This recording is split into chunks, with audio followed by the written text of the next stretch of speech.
To start out, I think most of you I know in here, but if there are some folks that I haven't met before, I don't know. My name's Ryan McGlone, and I'm a real estate broker with Cascade Haas and Sotheby's, and I run a real estate team out of the local Sotheby's office. And I just wanted to thank a couple people that really helped make this event come together. The first is my team. So Jana Wilcox, Alice Fairbairn, and Sean Ross. Where are you, Sean?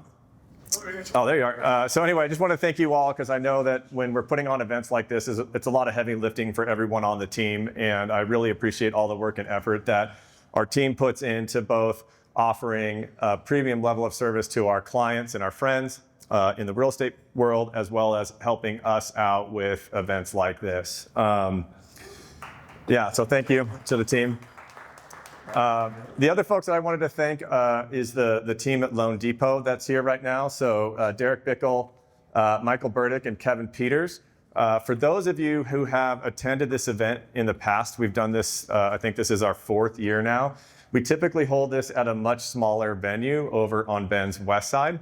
And we're always challenged because we end up maxing out the capacity of that event. So we teamed up this year with the folks at Loan Depot and these brokers that are really helping us push things forward with some of the new construction business that we do on the west side of town.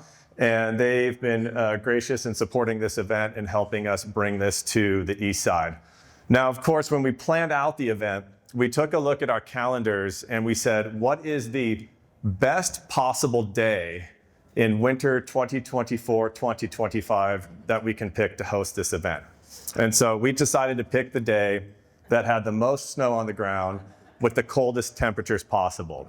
And I wanted to thank all of you who braved the elements, risked your lives driving through the snowstorm on the icy roads to take part in this event today. And I'm hoping that all of you get something out of this event, maybe learn something a little bit about both the national real estate market, local market, and our economy, and that this was well worth risking your lives to get to this location. And we look forward to growing this event in the future. If this is something that you've enjoyed and you get an invitation for this next year, please feel free to invite anyone you want, because we will be most likely back at this venue and we're looking to fill this space. So thank you all for taking the time to get out here today.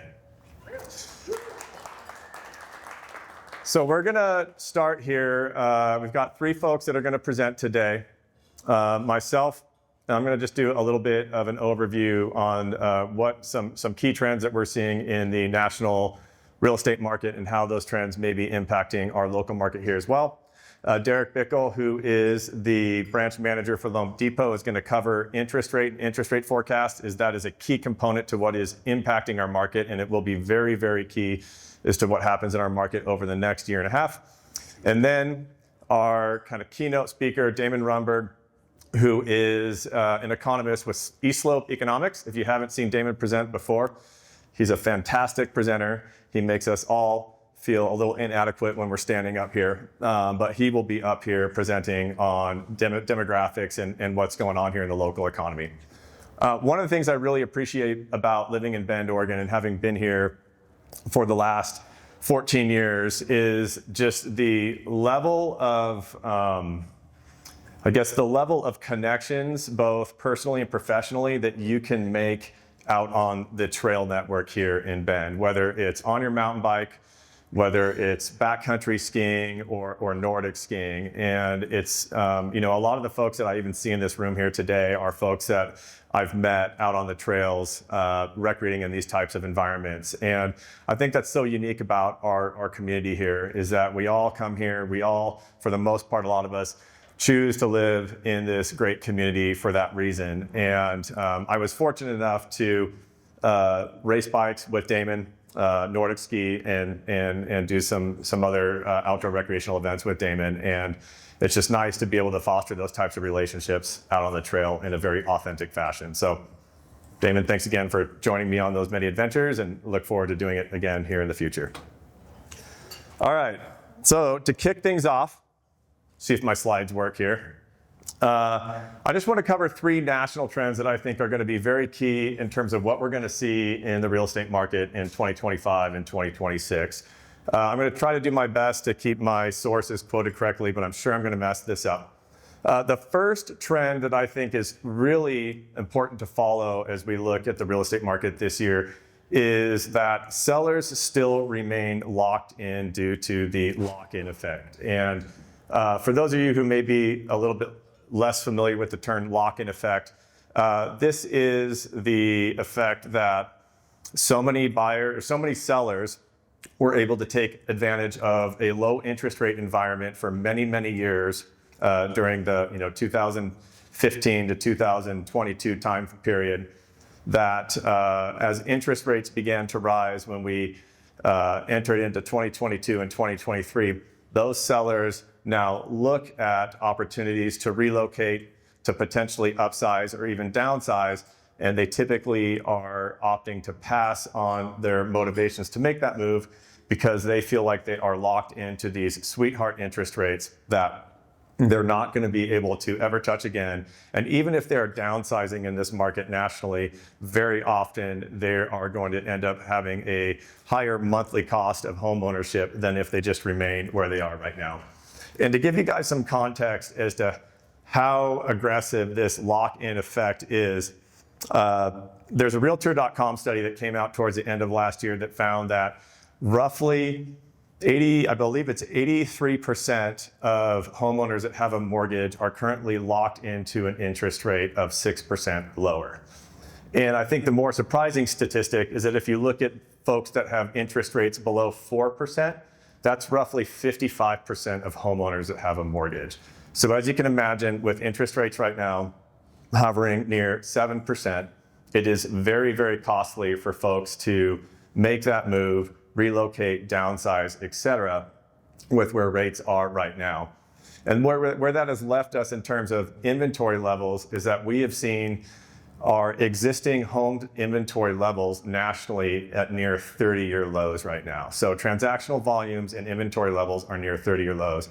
Even if we layer on top of that new construction inventories and new construction sales, we are still very, very close to 30-year lows. So as we look forward into 2025, we were really hoping, actually, I think if those of you that came to this event last year, we were really hoping to see interest rate relief toward the back half of 2024, and that we would see this lock-in effect essentially start to break down, and we would start to see additional churn in the market. And unfortunately, we're not seeing that. And therefore, we're going to potentially see this lock-in effect have a greater impact over our national real estate market over the next year and potentially into 2026. I believe the NAR is forecasting, or actually, sorry, it was Fannie Mae is forecasting that we will see rates near 6.5% throughout the remainder of this year. The other trend that we're really focused on is something that I'm kind of talking about, or I'm kind of calling a tale of two markets, or diverging markets within our real estate market nationally. And what I mean by that is that we're starting to see the first-time homebuyer market and that more median-priced market diverge and shift a little bit from what we are seeing occur in the luxury home market here across our country. And once again, to give you some context as to exactly what we mean by that is in 2023, when we take a look at all of the unit sales of homes across the country, roughly 34% of sales across the country were first-time home buyers in 2023. And in 2024, we saw that number drop 8% down to roughly 24% of homeowners. And so what we're seeing is that first-time home buyers and those that are purchasing homes in that median price point and below are starting to get fatigued due to elevated interest rates that have been going on for roughly 2.5 years now. Now, on the flip side, there's evidence that we're actually seeing fairly strong activity when we start looking at luxury markets and the higher end market right now. And some of this was very evident when we look at just general sales trends over the second half of 2024. When we look towards summer heading into the election, we saw the market start to slow down a little bit and we started to see prices drop. The election happens, and shortly after the election, most of the national analysts start showing signs of a fairly significant rebound in sales volumes and sales prices in Q4. And a lot of this, I think, was due to the fact that we did see prices come down across the board in the back half of 2024. And those in the luxury market that are less dependent on interest rates and that have a little bit more flexibility in their budget and have more disposable income were able to take advantage of the situation and purchase homes at a bit of a discount when we headed into the back half of 24. On the flip side, we saw interest rates creep up a little bit when we take a look at Q4.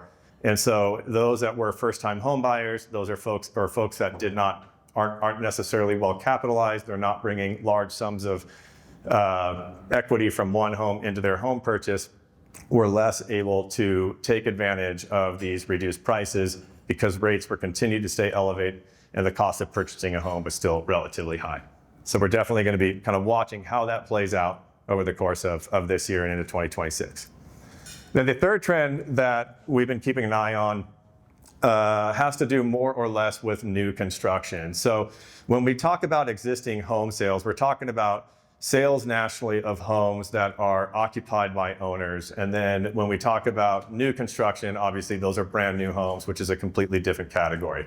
And as the lock-in effect has limited the sales of existing homes, we still have natural demand in the market from millennials, younger generations that are coming up that are now entering into the home buying market, as well as folks that are moving towards higher net inflow migratory communities, Bend being one of them, for example, where there is still a demand for homes. And as the existing home sale inventories have fallen over the past 2.5 years, new construction has really benefited for this because they've been there to essentially capture that demand moving forward.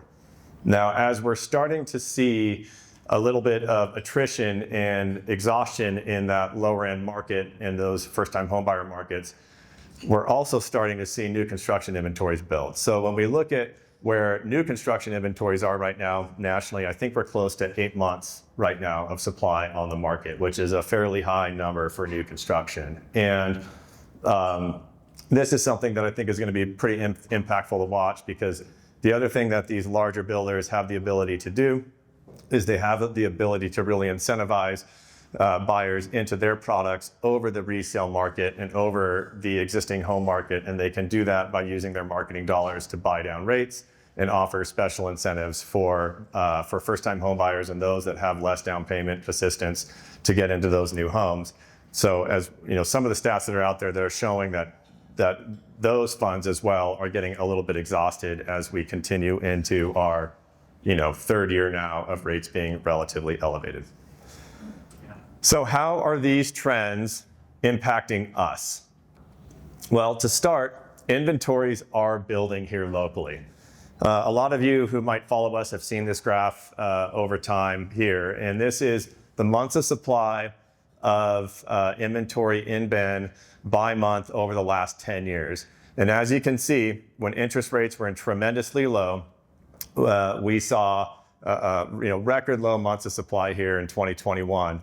But as we've moved away into our high interest rate environment, we're starting to see inventories build. Some of this is because of what is happening nationally, which is days on market are increasing and homes are sitting on the market longer. But a little bit different than the national trend, we are actually seeing listing volumes increase. So when we take a look at the total number of listings that hit the market here in Central Oregon in 2024, we saw relatively a 14% increase right here over total listing volumes for 2023. And we're starting to see that trend continue as we move into the current year. So when we look at where new listings were that came in for last month in January, the new listings to the market in January were up close to 50% over year over January 2024. So inventories are building. You can see even last year, over the course of our peak selling season during the summer, we saw inventories cross that threshold over 5 months of supply. And from what we're seeing right now, it looks like we're going to see that trend continue moving forward. Now, when we take a look at the lock-in, or not just the lock-in effect, but also the idea of two diverging markets, we are definitely seeing evidence of this occurring here in Central Oregon as well. This is a graph that is produced by Donnie Mortinger's team at the Beacon Appraisal Group. Donnie produces a lot of great quality information monthly here in Central Oregon. If any of you are interested in getting his report, you can talk to us afterwards and we can let you know where you can find this information. But one of the things that we're following in terms of the information that Donnie puts out is the number of conventionally financed transactions versus the number of cash transactions that are happening here in Central Oregon. And what's interesting about this particular graph is that you can see when we were in our low rate environment prior to that lockdown effect, there were substantially a higher number of finance transactions moving through our community. And over the last 2 years, you can see that cash is really starting to creep up, and cash transactions are really starting to creep up and compete with finance transactions. And this is once again just a sign that those that are well capitalized, those that have disposable incomes, and those that are bringing equity to the table when they're purchasing homes in Central Oregon are doing a majority or more of the business, whereas those that are relying heavily on financing are struggling to keep up with what was going on before. The other metric that Donnie does publish, which is not here, that we are following, which also tells a little bit of the story, is the number of sales by month that are over $1 million in Bend. And our median sales price in Bend over the last 2 years has relatively been range bound. There's little fluctuations as we go through the course of a year, but for the most part, we've been roughly at $700K to $750,000 as a median sales price in Bend. And that would lead one to believe that the general market is relatively stable, no matter the price point, no matter the price point of the property over the course of the last couple of years in Bend. But what we are seeing is that there is a substantial increase in the number of homes in Bend that are selling over $1 million. In fact, there were several months last year where we did see some peaks in that median sales price that was reported here in Bend for specific months. And during those months, we saw that up to 35% of the transactions that occurred during that time were actually over $1 million. So this once again kind of illustrates that we're starting to see a little bit of divergence in terms of the strength of our market as it pertains to homes that are selling at the median sales price and below, and those that are selling in more of the luxury space and that cash space going above. And I think the other thing that is going to impact a little bit, the other thing that's going to impact this mix a little bit is going to be that new construction story.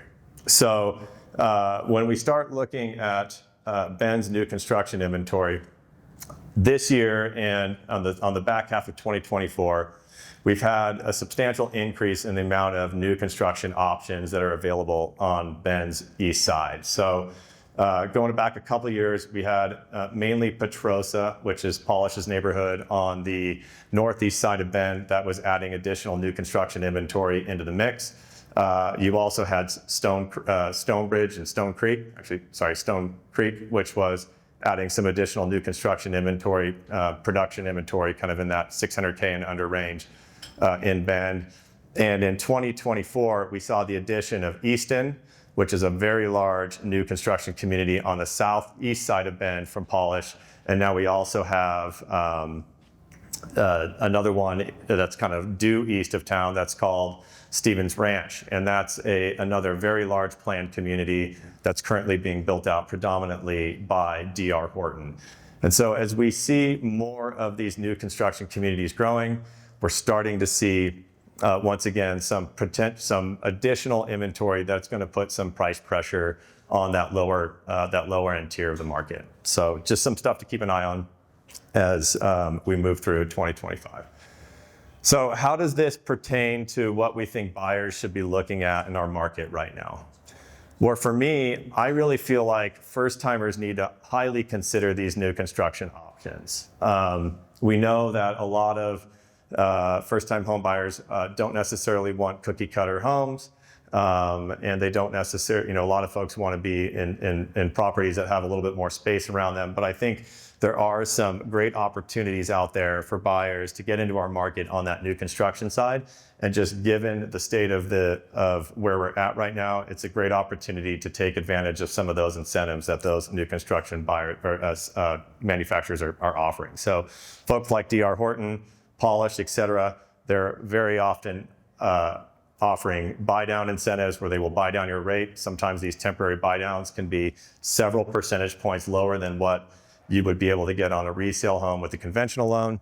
And very often they can also offer additional down payment assistance.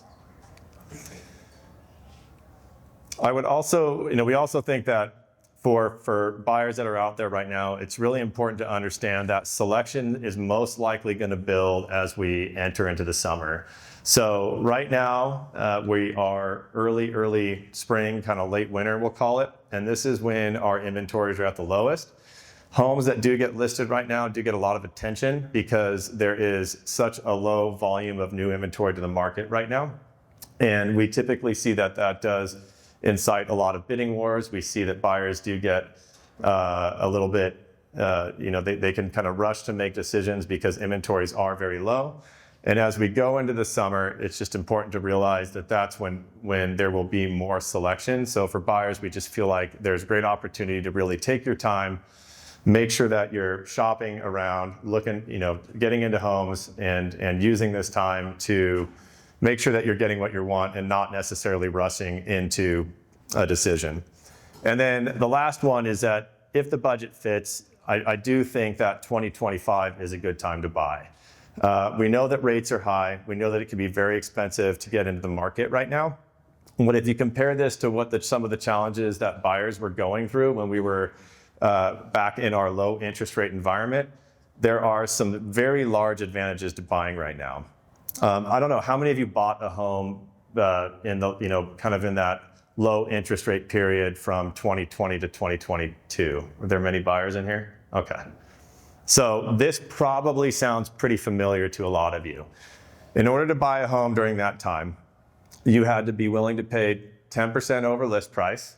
You had to be willing to waive an appraisal and have extra cash to cover an appraisal shortfall. You had to be able to not do full due diligence on your property, waive your right to a home inspection. In a lot of cases, you also had to agree to lease your home back to the seller for free for 60 days in order for your offer to be competitive with what else is going on in the market. And as that occurred, we saw a lot of folks that ended up in homes that weren't necessarily a good fit for them because they were forced to make these decisions very quickly. So on the flip side right now, with increased inventory and more supply on the way as we go into the summer, you're going to have opportunities as a buyer to do your proper due diligence, take some time to make sure you find the home that's right for you, be able to not waive your appraisal, and get into your home when you close and not lease it back. So there are some really great advantages to buying right now that I think are often overlooked when people are just focused on rate. So how do we think sellers should be navigating the market right now? To start, we always believe that early spring is king. So going back to that inventory graph and months of supply, we know that right now, January, February, and March are where inventory levels are at their absolute lowest as it relates to sales volumes over the course of the year. And this is the best possible time that you can get your house on the market. You're going to be facing less competition on the market, and you're going to be able to make your property stand out. That means you're going to be able to move it more quickly. You're going to have fewer days on market, and the overall sales process will be a little bit more seamless. At the same time, you need to be ready to compete. And what that means is that we are not in a market where one can just put a sign in front of their house and get top dollar for their home or actually sell that house. Those days are long gone. You need to make sure that you're taking the appropriate steps to prepare your house and get it ready before you sell. So you need to be making sure that you've taken care of any deferred maintenance, that you've got your house staged, decluttered, and ready to go before you put it on the market. You've got all the professional assets that you can possibly get on your property, and that you're deploying those assets across as many different channels that you can to get your home exposure and get it out there. This means having open houses when your home's on the market to make it very easy for buyers to get in there, and that you have a full-blown marketing plan to take your home to market. And then the last tip that we really have for sellers, once again, kind of focuses on that median and entry-level home market. And that's that if you are listing right now, you got to understand that you're going to be facing some fairly steep competition, especially from some of those new construction incentives that are out there from those production builders in the market. So when you're listing an entry-level home, it's probably going to be more advantageous to be very price competitive and to try to get creative and explore different incentives that you can use to market your home to help compete against some of the lower rates that those production builders are going to be able to offer. So that could be setting additional funds aside to help cover a buyer's closing costs, maybe talk to lenders to see what type of buy down programs that they offer, and being able to sell those to potential buyers on your home. So that's what we have in terms of how we're viewing the market here. Ryan just showed the lock-in effect. He just showed the difference that we saw in all cash purchases versus the finance purchases. Clearly, a lot of this has to come down to just interest rates. Interest rates right now are definitely the number one barrier that we're seeing to first-time home buyers and also move-up home buyers. And the expectations have changed. So again, my name is Derek Bickel. I'm the branch manager of the Loan Depot here in Bend. Loan Depot is the largest lender in the county, and we're a national lender. So I'm here to bring some of the information about where we see interest rates going, culminated from a variety of different sources. Let's start with talking about what makes an interest rate. An interest rate really has three main points. The first is credit risk. That's going to be individual. That's your credit score, your down payment, your type of housing that you're purchasing. There's a lot that we can do on the local side to work with that and to optimize it. But there's really only so much. It doesn't change the market. The market for interest rates is the liquidity premium and the inflation premium. So let's get into what those are. So the liquidity premium, that's really going to be about the time that the money is invested. See, interest rates are not set by the Fed. They're not set by the president. They're made up just like a stock. They can go up and down every single day based on buyers and sellers on a very, very large scale. So if you're going to give someone your money overnight, like a money market account, and you can get it the next day, you probably don't care as much as if you're going to give someone your money for up to 30 years. So there's a cost and a premium for that. And the other big one is inflation, and that's what we're really going to get into. Let's start with the Fed.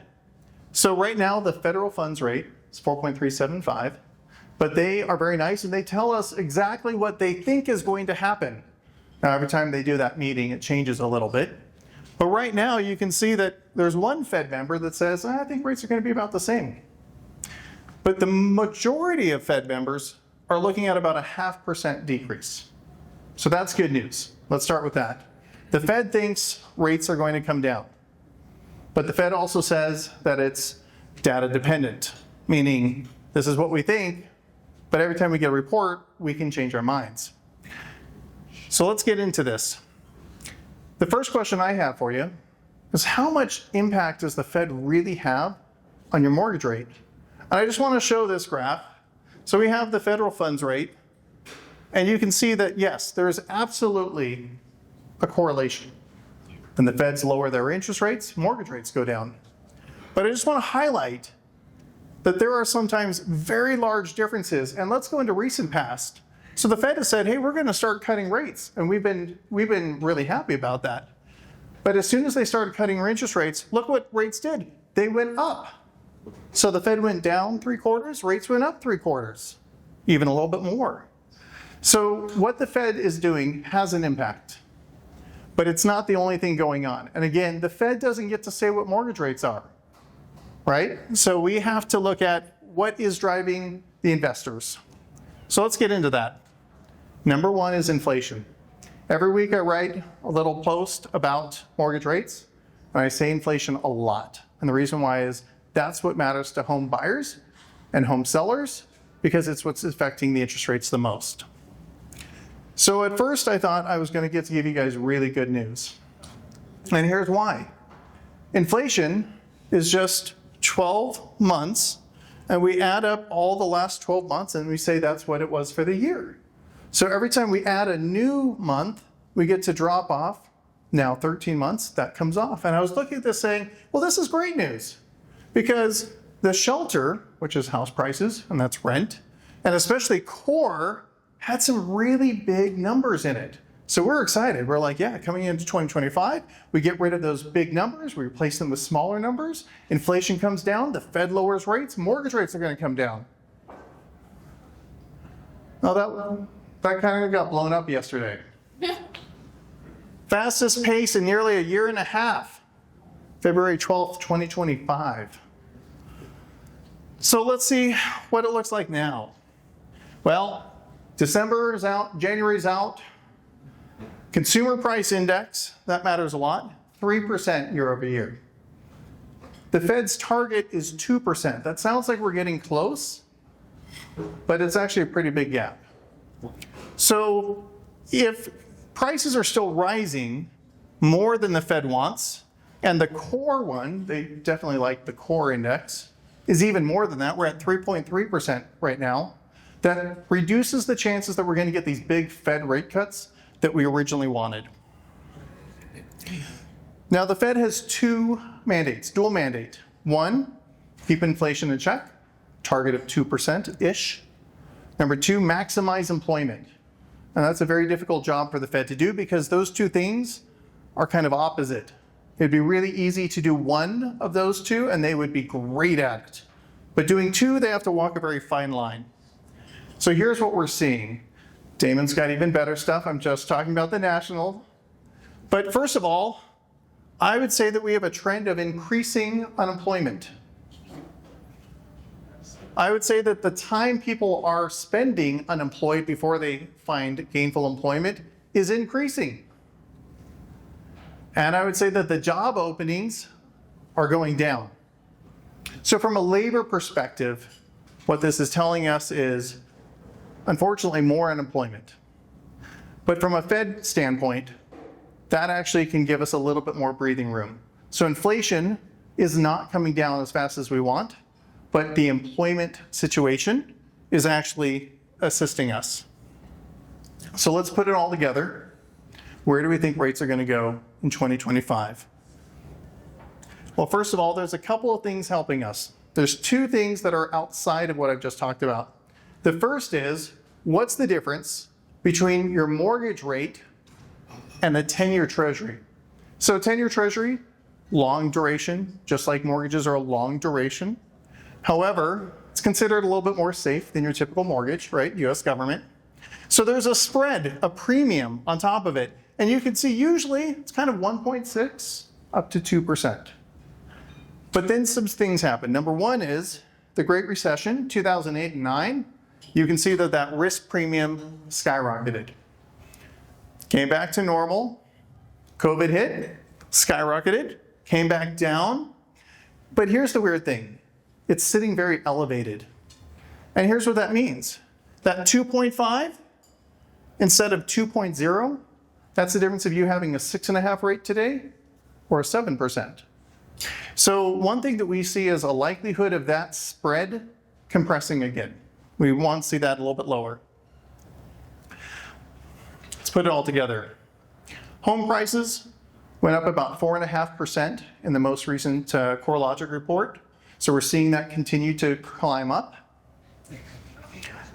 Inflation, currently it's 3.3%. We do see that moderating. I'd like to put a little bit of an asterisk there, and I'll get to that in a moment. Unemployment rate, likely climbing. And what that means is the federal funds rate has room to come down. So we see it from its current place of 4.375. We do see it coming down, likely in that 3.25 to 3.5 range. That expectation is what can help lower mortgage rates. Because you'll notice mortgage rates aren't moving with the Fed. I mentioned that. The Fed is very short term. It could literally be as short as overnight. They're allowed to change it. Usually it's only at the meetings, but they can change it in the middle of that. But more so, what investors are looking for is, what's the expectation? What do we think the Fed is going to do? What do we think inflation is going to be? And that's why news ends up making a big difference. So mortgage rates, probably as low as 6% to 6.25%. Right now they're about 7%. Before you celebrate too much, let me highlight that there's some things going on which could change that. The biggest, I would say, in my opinion, is tariffs. Tariffs are not all that well understood, in my opinion. They're not all that well understood in that there are good arguments that say that it would be inflationary. And I've just said inflation's a really, really big deal. And the reason why is, if I'm going to give someone my money, or if I'm an institution, I'm giving someone my money for 10 years, I don't so much mind or care exactly what the dollar amount I get back. I want to know, what can I do with that? On an individual level, I could take my family to Hawaii right now. But if I invest that money, and that money gets invested in a mortgage bond, and I get it back in 10 years, do I still get to go to Hawaii? Do I now have to do a road trip because it's not going to buy very much? Or do we get to do some huge trip? So the buying power, the purchasing power is what investors care about. And inflation will erode that. So little changes will change the expectation and change the interest rates. And there's a lot of things nationally right now that could blow that up. Let me give this some historical context. We kind of feel like rates are high right now. I've said that. I've heard it said a lot. But are they? What happened is the last couple of years, we were coming off of these absolutely extraordinarily low interest rates. And so when it went up, yeah, we thought rates were high right now. And I will admit, most loan officers were thinking, okay, we just got to get through this next 6 months. Because rates are high right now, but we think they're going to come down, of course, right? Because this is what we remember. From a larger context, though, the average since we started keeping these records in 1971 is 7.73%. And so what we're really doing is returning to more of a normal. Now, within that normal range, we might be 6%. We might see that we peaked at just about 8%. But that is a return to normal.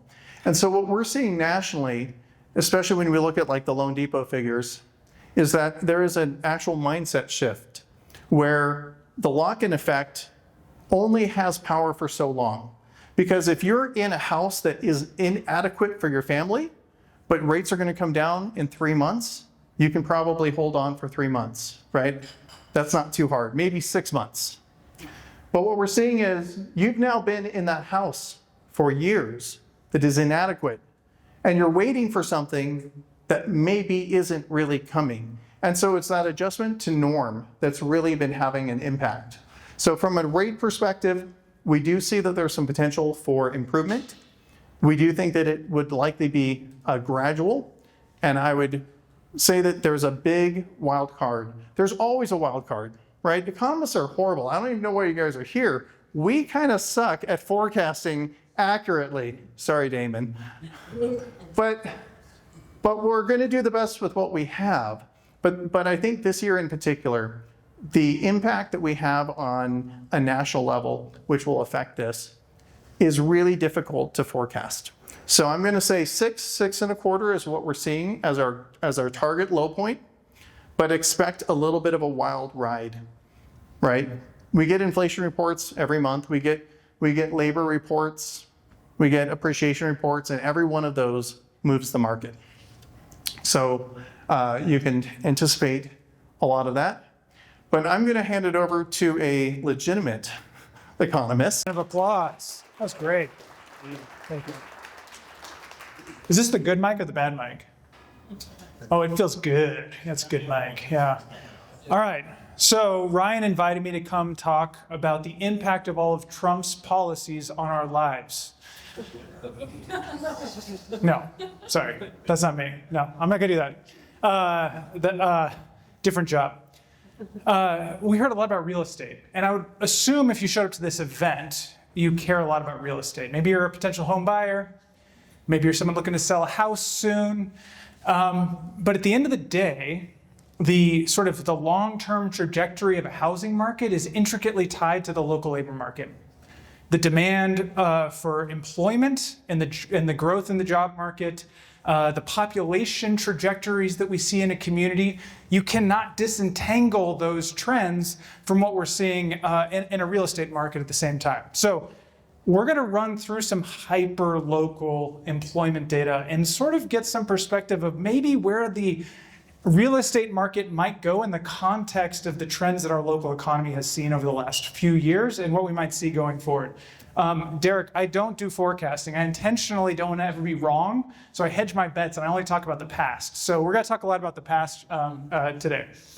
Before we get into it, I just want to say I'm with East Slope Economics, a small boutique consulting firm that does a suite of services. So if you ever need an economist for anything, I'll have my contact information at the end. You could feel free to reach out at any time. Let's jump into the good stuff, though. Okay, we're going to do a little bit of show and tell. Okay, so we are starting over here in January of 2001. This is a employment graph index back to 2001. As I walk along this line, I want you to raise your hand when you say you moved to Central Oregon, okay? So January 2001, any hands up? Oh, we got one hand. Okay, we're moving into like the 2003, 4, 5. Whoop, whoop. Keep them up. I want to keep them up. Everyone is good. Okay, we got 2008, 9, 10. We're now into 13. Oh, good time, Austin. That was a good time to buy. 16, 17, 18, 19, 20s. Okay, so we got a lot of people in this chunk here, okay? This historical graph, I think, is just powerful about the power of the growth we've seen in this economy that many of you probably never experienced or saw. But we look back to 2001, and the blue line here is the Bend-Redmond Metropolitan Statistical Area. It's another way of saying Deschutes County. Do we know what Deschutes County is? We do know what that is. This is all of Oregon's metropolitan areas in the state, as well as the rural counties. And you could see a couple trends. One, wholly volatile, right? We've got some history of some ups and downs, but let's ignore the volatility. I'm not here to talk about that necessarily. But you can see where we're sitting today, employment levels are up 83% from what they were roughly a quarter century ago. That's an insane amount of job growth. Insane amount of job growth. Obviously, that little V there, we forget about this. We've cut this out of our memory. It doesn't really exist. In fact, on most data, it just sort of has disappeared. So, no, we know what that was. That was the pandemic. That gap between us and every other metro area in the state is massive. So this has been a robust, despite the ups and downs, a robust, explosive economy that we've seen over the last 25 years. But let's shrink the graph. Let's zoom in a little bit here instead and focus on a tighter period of time. So if we just look back to right before the pandemic, so we do have to see the V, unfortunately. And by the way, it was a V-shaped recovery, in fact. We nailed that one, us economists.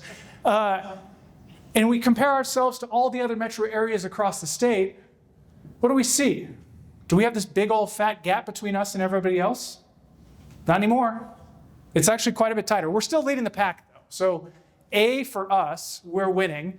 Employment levels, according to the Employment Department and the Bureau of Labor Statistics, are that employment levels are up 10% from before the pandemic. That's still an insane amount of growth over a relatively short period of time, 4.5 years or so. We have a little bit of insight, though. I used to do the labor estimates for half the state, roughly, and I'm going to tell you a little secret. We have access to payroll employment records from the tax records already, and these estimates here, let's go backwards, that show us at 10% up from before the pandemic. Those estimates are based, the most recent month is that employment growth was growing at 4% annually, okay? we have the tax records already through the third quarter of 2024. And what they are sitting at is 1%. We are way overstating the job growth we've seen in the last year. Our economy is really slowing down, like really slowing down here locally. So the numbers that you're seeing published don't show that, but this is the secret that tells us what the revisions are going to be. And guess what? The revisions are going to come in 2 months. And I guarantee you're going to see a press release that says the Bend metropolitan area sees big downward revisions in employment. I guarantee it. So, and from 4% to 1% is a really big shift in the narrative for us. So be on the lookout for that. So we have a history of robust expansion, history of really fast job growth, and yet simultaneously at the same time now, we're starting to see a notable slowdown in our economy. So the two questions that we're going to sort of unravel a little bit in the time I have with you tonight. I normally speak in the morning, so this is really rough for me. You got 2 beers in me? I mean, geez. Number one, so first, what drove this rapid growth we saw over the last quarter century? And then number two is, what the heck is causing the slowdown that we've seen? Because these two things are both true, and we sort of need to figure that out. And I have a chicken and an egg up here, because we sort of have to ask a chicken or the egg question more broadly about Bend. And that is, number one, is the economic growth that we've seen in employment a reflection of the fact that we're just a really fast-growing community? People want to live here, so they move here. And the more people that live in a community, the more jobs there are to support those people who are moving here, right? You all go out to restaurants and go to the grocery store and go to Mount Bachelor, whatever you might do, that spurs labor demand by the spending that you have. So is all this job growth just that we're super attractive and people move here? Or is there other baseline primary jobs, economic activity that's happening that's driving and attracting people to move here for that employment opportunities? Which of these is happening? So we're going to do the little chicken or the egg thing. Okay, so over the last I'm going to switch mics. Is that okay? I'm going to do it. I don't like how this one rattles. Okay, is that better? Feels better. All right, we are looking at the broad industry sectors that we track across the nation. The blue lines here are the Bend MSA, again, Bend-Redmond MSA, Deschutes County, compared to the nation, the red bars there. And we're looking at what does job growth look like by these industries over the last quarter century? Isn't that crazy to see, by the way, that we're talking about like back to 2000, we're talking about a quarter century? Anyone else feel old? By the way, just your daily reminder that millennials are 45 this year. Okay? Not kids today. 45 are the millennials. We did it. Some of them are grandparents. You had to do the math on that one, but it's possible. Anyways, that's the 2 beers talking. So, what are the big industries that we've seen grow here in Deschutes County over the last 25 years? At the very top of the list here, health services. Okay? And if we compare our growth trajectories that we've seen compared to the nation, you see a really similar trend for the most part, right? What's growing for the nation is growing for Deschutes County over the last 25 years. And in this general direction, our gaps are just way off the charts, right? We have a 118 percentage point difference in our growth rate for healthcare here in Central Oregon compared to the national numbers. That is a wild gap right there. But you go down the list and you can see professional business services is super fast growing. For total non-farm employment, we grew, like I said, 81% or so. It was 84% if you added one more year. A big gap from that national number. Another thing people talk about is manufacturing's dead in Central Oregon. Even manufacturing has grown notably in the last 25 years, whereas nationally, manufacturing is in decline. I mean, this is a pretty impressive story of like every major industry sector has grown in our region. That is a real success story. Yes, please ask questions. Bend has a lot of remote and tech workers. Is that included in here? Yeah, great question. She asked about Bend has a lot of remote workers. Where are they in here? By industry, we have this laser works? Yes. By industry, most of them show up in professional business services. Now, they don't actually show up though, because the way that we count employment is based on where payroll is cut. And where payroll is cut for remote worker is real squishy. And legally, they're supposed to be counted where they're working from, but that's not how it's happening. So we greatly undercount the remote workforce in Bend specifically, which means that if we're saying that there's a 104 percentage point gap in growth rate for Bend for professional business service compared to the nation over the last 25 years, it's actually probably further. It's a bigger gap than that. Our growth has been even more substantial. The real professionalization and transformation of the local economy.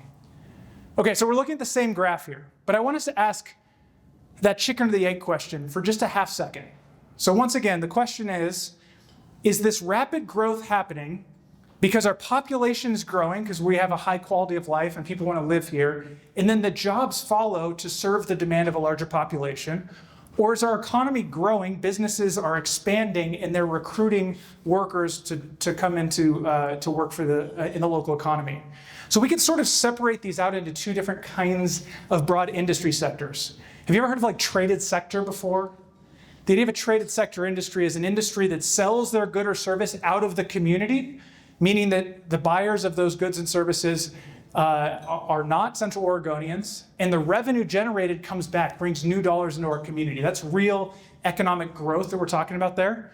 Whereas domestic market jobs are the ones that are jobs that just serve the local community. And I don't say just to like say that as a negative sense. I mean, those are super critical, important jobs. But examples of that would be healthcare. You know, a nurse who works at St. Charles, for instance, that nurse is directly just serving the local community. They're not selling that good or service outside of Central Oregon, if that makes sense.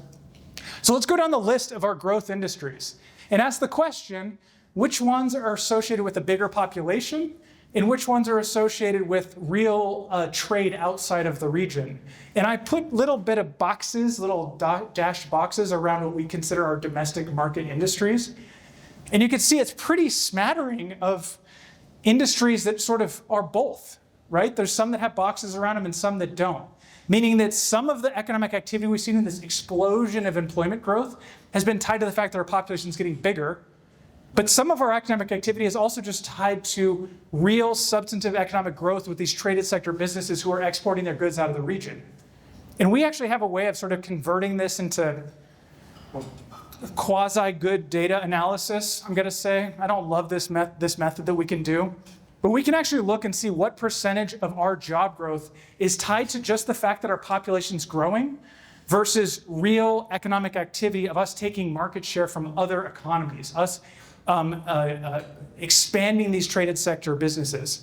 And for us, roughly 2/3 of our job growth that we've seen over the last 4 years is just because our population's bigger. And that sounds bad, perhaps. You might be like, oh shoot, I thought we had some more like traction behind our economic activity. But compared to the state of Oregon, it's like 90+% of the job growth that we've seen across the state is just tied to demographics and the population growing slowly. For us, roughly 1/3 of this is real market. We're stealing market share from other metropolitan areas of traded sector businesses. There's something to this something. And that's pretty exciting to see here locally, that this isn't just our economy's growing because we're an attractive place to move to. Long term, what that means for the real estate market is it means it's more sustainable, right? We have jobs backing the people who are moving here who are then buying houses. It helps take the volatility out of our markets that we've seen. It helps sort of flatten that volatility a little bit. Side note here, I don't know if you noticed this. If you look at our job growth we've had where we've stolen market share from other economies, roughly 3,000 jobs in the last 4 years. The state of Oregon is just like 5,500. More than half of the state's job growth of market share stealing that we're seeing from other jobs across the nation is happening just in this county. There are 36 counties in the state of Oregon. We live in a pretty special place in the state. So I think one thing we could confidently say is that our economic gains that we're seeing are not exclusively due to a growing population. Whew, there's a lot of words to get to that one statement. But that means a lot. And once again, for Bend, that means particularly a lot because the most volatile periods of time we had weren't being fed by these substantive growth and professional jobs that we were seeing. But it is important to note that people just moving here is still a major driver of our economy more broadly. Okay, we're going to shift gears. Instead of talking about jobs, we're going to talk about people. Who's a person? Anyone know any people? Okay, we're all people, we get that. Okay, so who has ever heard of the concept of a Zoom town? Anyone heard that term? Really popular during the pandemic. Particularly people talk about like Bozeman and Bend and Asheville. Any other towns we could think of out there? Boise. Oh yeah, definitely. Thanks, Don. That was a good one. Flagstaff, I heard a bit, right? So these are sexy places during the pandemic that people could move to and work remote that had really good quality of life. We were classified in that category. What we have here is the growth rates according to the US Census going back over the last 10 years. These are the annualized growth rates for the city of Bend. And what we see is 2014, 3.5%, 2015, 3.5%, 2016, almost 5% growth in a single year. Bananas. Did somebody move here in 2016? You're part of that peak right there. But when was the pandemic again? 2020. 2020 was the slowest population growth year we had seen in 25 years in Bend. The slowest. And you might say, well, that makes sense. We were like all locked down, right? Nobody's moving in the middle of a global pandemic. But then like, what about a couple years later? We moved to the right here and sure, it's softened a bit. But this period of 4 years is by far the slowest growth we've seen in Bend since the 1980s timber crash in Bend. By far. Is that a narrative you ever hear or people talk about in Bend? That this has been a period of extraordinarily slow growth for us? You don't ever hear that. We don't have the 2024 numbers yet from the census, but Portland State University does them a little bit of faster than the census, and they threw them out there. They say 1.4% growth for 2024. So no big rebound either for that. So what's going on here? By the way, I'm just going to put some context on this. This is really slow for us. It's really fast if you're anybody else, okay? If we go to the west side of the state and you visit, name a town, McMinnville, Monmouth, Millersburg. I'm just doing M names because they just like come out of me real quick. Do we know any? That's all the M's I know. Corvallis. Corvallis isn't an M? Come on. Milton Freewater. There we go. Well, it's on the west side of the state, but that's all right. I appreciate it. Okay. There we go. Medford, yes. Okay. You go to any M city in the west side of the state, and you showed them 1.2, 1.3% growth year over year, they would be like, what's going on? This is insane. We're growing so fast. But for us, it's almost like, oh my gosh, what's going on? This is insane. We're growing so slow. So we got to put this into context. This is really fast growth for most places. But for us, something has changed, for sure. And the question is, what has changed? A couple things to note about the growth that we're seeing. We're backing up. We're going through 2020 to 2023. And where's the growth coming from? This is probably news to nobody. Almost 100% of our growth is from net migration. More people moving here than moving away. That's the net effect of migration, okay? The other form of population growth you can have is called natural change. Gets a little bit morbid, okay? But if you can imagine people have kids, that raises the population, and then people on the other end of the spectrum, they die. Okay, I'm sorry to let you know that happens. The net difference between those two is natural change. Over the last 3 years, Deschutes County's natural change is basically flat. We are exclusively reliant on net migration for our population growth. You want to see something wild, though? Let's look at the state of Oregon. This is the state of Oregon's numbers over the last 3 years. Once again, we have like 2.5 million people in Oregon, so these numbers are actually not that big. It's kind of like a rounding error. But for dramatic effect, it seems really exciting. We have pretty substantial natural declines. Our birth rates are one of the lowest in the nation, and we have an aging population, which we'll get into.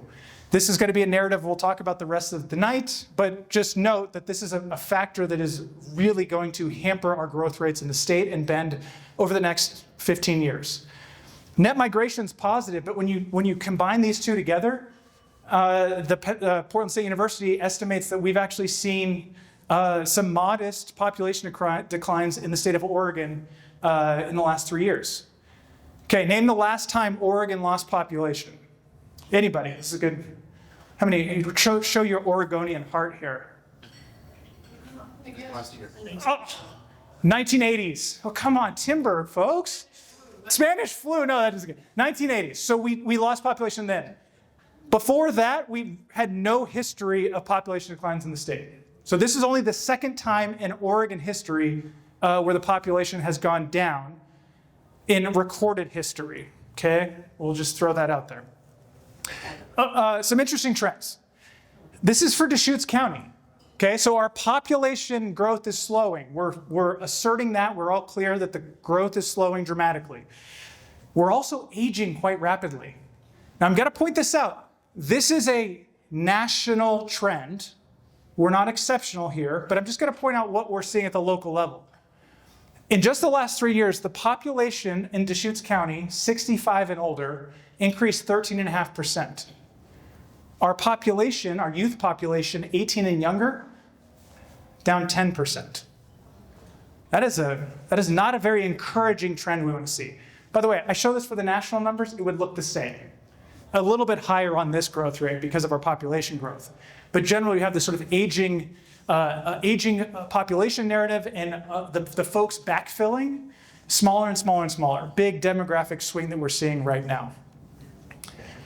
And what does that mean for our workforce? I mean, there's some real implications for an aging workforce, an aging population.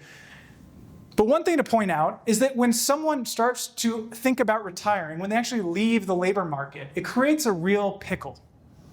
A pickle on two sides. First, when someone retires, they tend to end at the end of their career at the highest level of institutional knowledge, experience. These are hard people to replace in the labor market, right? You can't just pick some kid off the street and be like, hey, replace that person who had 50 years in the workforce. Like, you just can't do that, right? So that's a hole in the labor market that we create. On top of that, retirees disproportionately demand goods and services. They spend more money. And when you spend more money, what does that do?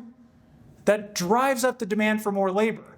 So they create a demand for labor by leaving the labor market, and they also create more demand for labor by spending more money. And so we have this huge demand for labor. Meanwhile, the demographics are saying, who are the warm bodies who are going to do this work?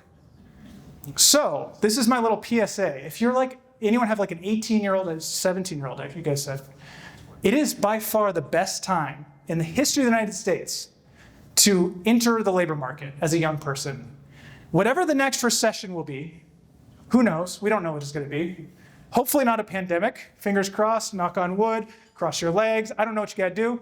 But whatever the next recession is, it might be an unemployment-less recession because we have such a demand for warm bodies that we're just going to, we might see spending dry up, but we're not actually seeing major layoffs because of this conundrum of the aging population. So what are we seeing here? I indexed this. This is a very misleading graph. I did this for dramatic effect, okay?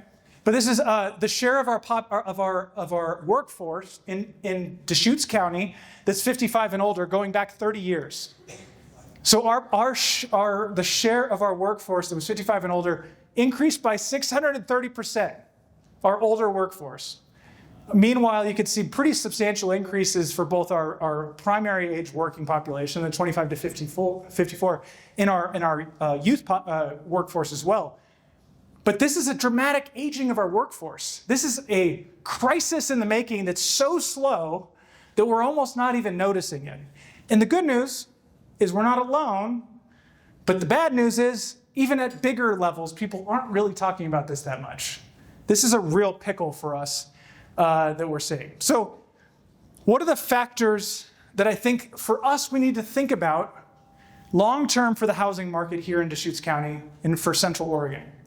Two factors. This aging of the workforce and the aging of the population has ramifications in the short term, massive ramifications in the long term. I'm not going to get into it, but think about what happens 15 years from now. Every generation is smaller and smaller and smaller than the ones that are out there. Availability in Central Oregon have been such big factors for some of the trends that have been affecting us. So let's talk really quickly about housing affordability. So we did some analysis where we were looking at sort of the affordability of different states. So let's ignore Deschutes County. It's on the graph. Pretend like you don't see it. On the vertical axis here, it's the affordability measure that I have, which is the number of years of the average wage to equal the average home price. It's really important, by the way, when we're talking about affordability of housing, to normalize for local wages. If you don't do that, ignore whatever someone's talking about. Because high home price, the less affordable your market is, or your state. The x-axis, the horizontal one here, is telling us what home price growth has looked like over the last 4 years. So the further right you are means you've seen dramatic home price growth. And the further up you are, it means you have really unaffordable housing relative to wages. So where's Oregon? I mean, we look okay-ish right here. We're kind of middle of the pack as far as price increases have gone over the last 4 years. But we don't look very good on the vertical axis. We look better than our friends to the south, California, marginally. We look a little better than Utah and Idaho, so that's good. We're a little more affordable than they are, but not good compared to the rest of the nation. The West Coast is just atrocious on this measure. But at least we're better than Hawaii, right? That's bad as far as affordability goes. But there we are, Deschutes County in that upper right. You can see the context for us, housing incredibly unaffordable. Roughly 11 years of the average wage to equal the average home price in Deschutes County. 11 years. Now, obviously not everyone spends 100% of their wages on housing, but if you did, that's what it would take to afford the average house. And that's Deschutes County. It looks way worse if we talk about Bend. It's closer to 13, 14 years of the average wage to equal the average home price in Bend.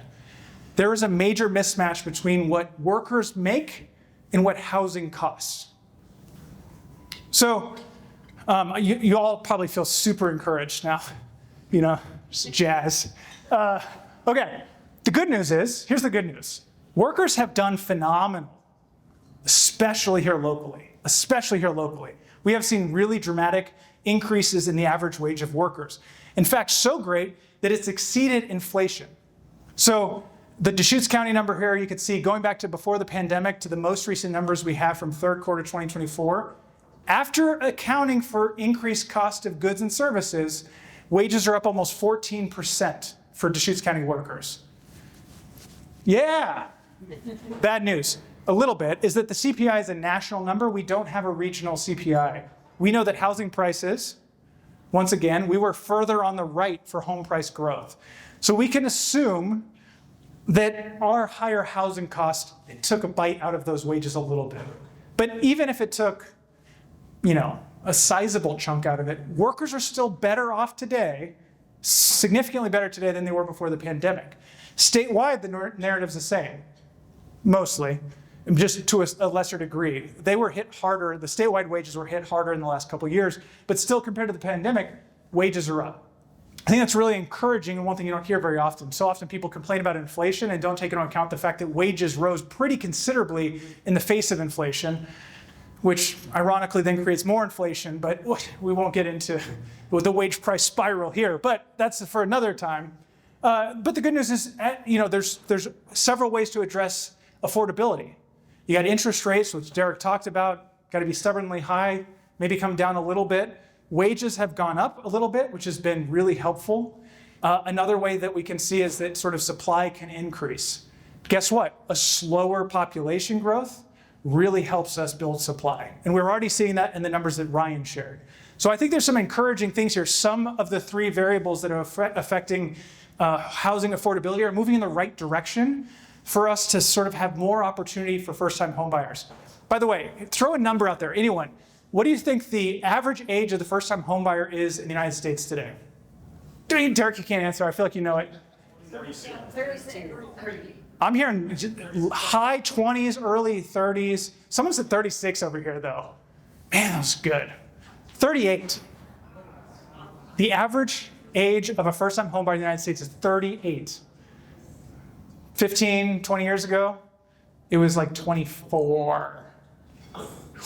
Not good, okay? So I think we have opportunity. We're moving in the right direction, and some of these affordability metrics will help.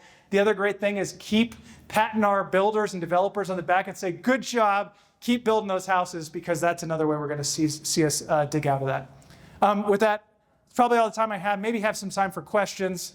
If you need to get a hold of me separately, go ahead. I got an email here and reach out. But yeah, thanks for being here today. Do we have question time? Yeah, I mean, if people want to ask questions, Derek, you want to join us? Sweet, yes. Feel free to. Woo. What do you got, Don? So remote work, now that people are being called back into the office, is a Zoom town that's going to allow remote workers? How's that going to affect housing prices and all that? Yeah, so the question is, so we don't know much about remote workers because we undercount them. But if all of these businesses, especially the big tech companies that are primarily based in Seattle, we see a lot of this happening in San Francisco, are calling workers back in the office. And even though our growth rate wasn't bananas during the pandemic, let's say a certain portion of those workers are getting called back to the office and have to move back to San Francisco or Seattle or Portland, wherever they came from before. What does that mean for us here? I mean, that's real ramifications. One, those income earners are significantly higher income earners than the average wage. So we're pulling out big spenders out of our economy. So that's not great. And then I think number two, the big one though, is maybe the positive, is it creates inventory opportunities, right? And we don't want to see people leaving the community, but if there is a glass half full component to that, is it's like, okay, we got to boost our inventory, and boosted inventory helps lower prices. Have you seen any of that, Ryan, on this? You just talk right here. On the selling side, have you seen any of the people selling of yours, folks who are called back to the office? No, not at this point. Okay. I mean, I've definitely heard of folks that have chosen not to go into the office and are staying here, but I haven't had a listing or heard of a listing, at least for our team and our group, where someone has gone back at this point. The emergency callback. No, I like that, no though. emergency callback. I've definitely heard in other markets, talking to other agents, where they have encountered emergency callbacks, for sure. Huh. Yeah. Any other questions out there? Oh my gosh. None. No. Okay, no Trump policy questions? No, I'm kidding. Yeah. I have a silly one around population growth. Yeah. We're saying like population growth is really good, but also isn't a decrease better for like resources across the country? And isn't it only like, need to get through the boomers and then, yeah. Yeah, good question. Okay, so there's like the question, I'm going to rephrase your question. Is that okay? Yes. Population growth is always phrased as a good thing, but for like resource conservation, wouldn't we consider like a declining population a good thing? And traditional economic metrics really heavily focus on consumptive behaviors, and that is maybe not sustainable. And so one thing that we all need to be thinking about is maybe we quantify things a little different. And that's to your point there a little bit. It's like we don't need to always just say GDP is the most important thing we talk about, because it is inherently a consumptive behavior. We either have more consumers and GDP will go up, or fewer people that just consume more to maintain that level. And we're sitting in a world where the number of consumers is going to decline, and we can't assume they're going to have more resources to consume more to keep that up. Japan is ahead of the curve on this for us. Their demographics are 10 years ahead of the United States. By the way, every developing country is dealing with this right now. It's a global phenomenon. But I think one thing we can take away from Japan is they're doing all right. It's okay. It's not a crisis. We're going to figure it out. But it had real ramifications for them. Guess what is pretty affordable in Japan right now? Housing. There's no housing crisis there. There's first-time homebuyers could buy houses. So they don't have to be 38 to do it. So I think there's distinct positives of that as well. And also for consumptive behaviors, there's positives as well too. So good point. So I got a question. Wait, someone else have a question? All right, over there. So taking all this into account, can we get your objective opinion on just the stock market as a whole, also crypto as a whole? They're saying there's going to be a big bull run this year, the year of crypto, 2025. The year of crypto. What are your thoughts? Oh, well, yeah. I'm just here. Okay. So I often tell people I'm an economist, and when they ask how the stock market is, I'm an economist. I don't know. Sure. Genuinely, most economists don't even look at the stock market. It's like it's not an indicator we look at or pay attention to. It's a speculative market, and crypto falls into an extreme version of a speculative market. And so does it tell us much? Like earnings calls from companies are real for them. That's a real thing. But sort of the way that the investor's gut or vibes are going doesn't tell us a whole lot about the economy more broadly. So I genuinely don't ever look at the stock market. period, like ever. I know that sounds wild, but I don't. My 401k is doing what it's doing. I don't know. Yeah. Anyone else? Ryan, do you have something? I just had a question. You brought the slide that talked about, I think it was median income and how many times, what the housing price it was is relative to median income. And Yeah. it was 12, is that right, 12 times? For Deschutes County, I think it was like 11, but it's like 13 for Bend. Okay, and I believe, I'm just kind of curious how you feel about that. Well, there's two things, I guess. Well, let's go to the first one.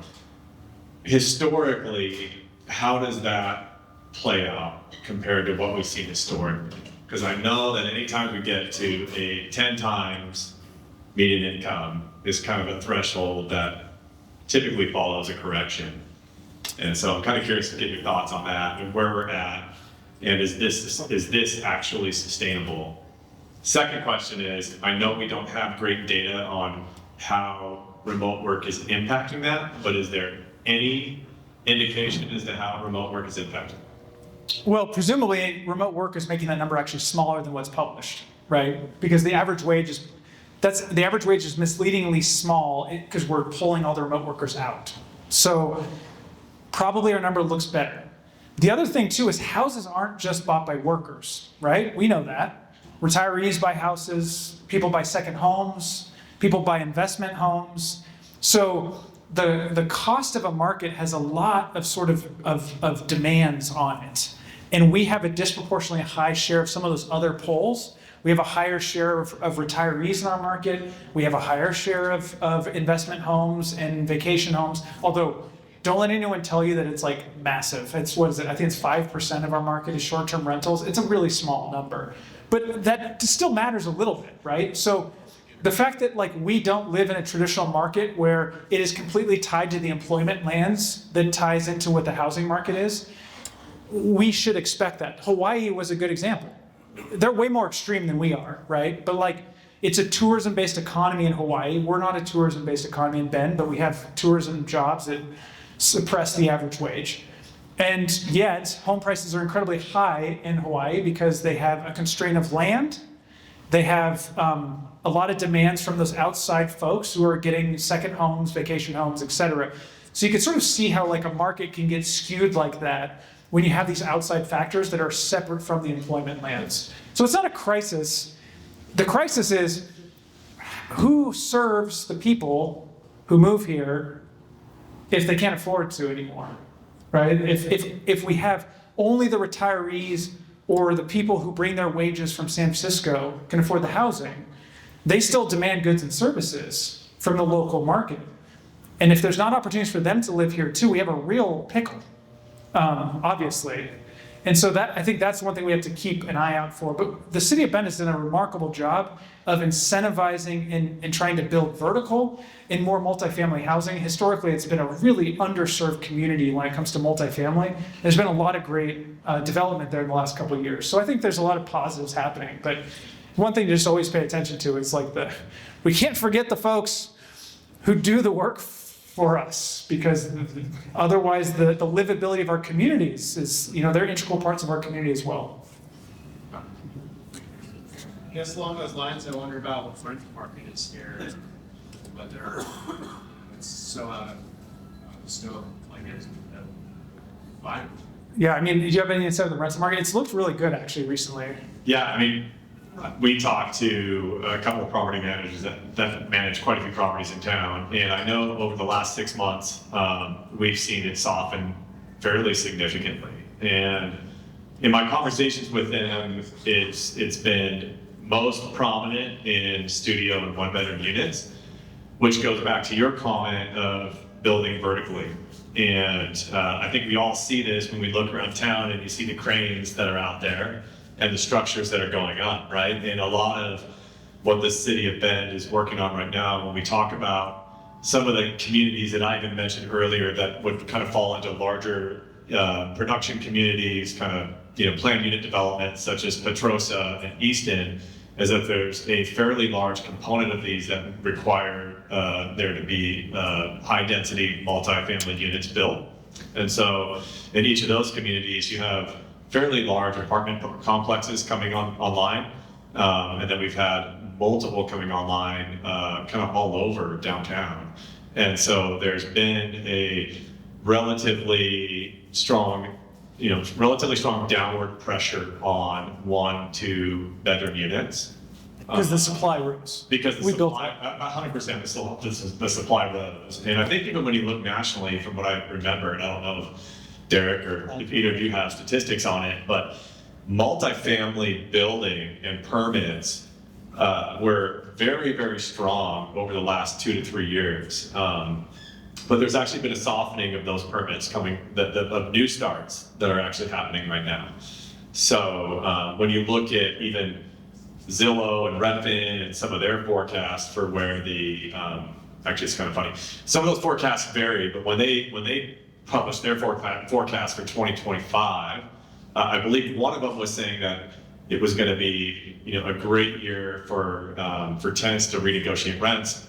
The other, and I don't remember which one was which, but the other company was effectively saying that more units are coming, but you're actually going to see rental increases because those units haven't been completed yet, because it takes so long for these larger complexes to come online. But I think here in Bend, we're actually seeing downward pressure right there. I want to add that, especially here, we have a demographic happening nationally that we can see play out here, which is that we're buying houses much, much later than previous generations. So if you look at when boomers bought their first house and the percentage of 30-year-olds and 40-year-olds when they were at that age that owned a home, far greater. And then it goes down for Gen X, and it goes even lower for millennials, and then it keeps going. So I'm not just saying that generationally that we're lower. I mean, at the same age, it is far lower. So what we have, I think, is a pent-up demand. We are suppressing household formation. And there's a longer implication to that as well. I mean, when you're renting, obviously, you're giving away that money, you're spending that money. But when we look at a median first-time homebuyer age of 38, right, and a previous age might have been like a decade later. Well, let's look at the home price increases, right? We're talking about roughly $150,000 on a median home price over 5 years. Okay, now let's multiply that, okay? So now we're talking about a generation that has a significant wealth disparity between previous generations because they delayed that entry into home ownership. So I think that from a rental market standpoint, that pent-up demand of household formations that we're not seeing is kind of, it's almost like under the radar. But at some point, that will reverse, right? Interest rates have a role in that. But at some point, we're going to see those people that normally would have been like, hey, mom, dad, I'm moving out. I'm buying my own place. I'm moving in with my friends, whatever it might be. They haven't done that. And so there's a lot of people that when we see that median age come back down, that's when we're going to see, I think, a significant shift where we have less rentals. And I will give credit to the state. The state has done a lot for housing affordability. This last year, they introduced 2 programs that make a real difference, especially for first-time homebuyers. So from a state level standpoint, they are trying to take action to really help Oregonian first-time homebuyers in ways that, frankly, Washington, Idaho, California doesn't do. They don't have access to it. So those kind of things help, but it's genuinely, it's not enough. Sweet. Oh, we got one more question. Yeah. Last one? Sure. Sure. I think you had the graph with the interest rates. Yes. Right? And your average, is that a median or a mean? Because it looked like over half of that graph was well below that average interest rate of 7.73%. Yeah, good question. That's going to be a mean average. So if we look at it, it is obviously heavily weighted towards those early years. We had the both years in the 80s where rates were really, really high, and so that is going to skew it. Yeah. So my other question was, comparing that with your data about the unaffordability of Deschutes County, do you have any data that takes it back to the 80s where we hear the argument against interest rates a lot of people think they're high, and the argument is, well, they're not 15% anymore. But what does that affordability look like? Yeah, it's interesting. So the question is like, how does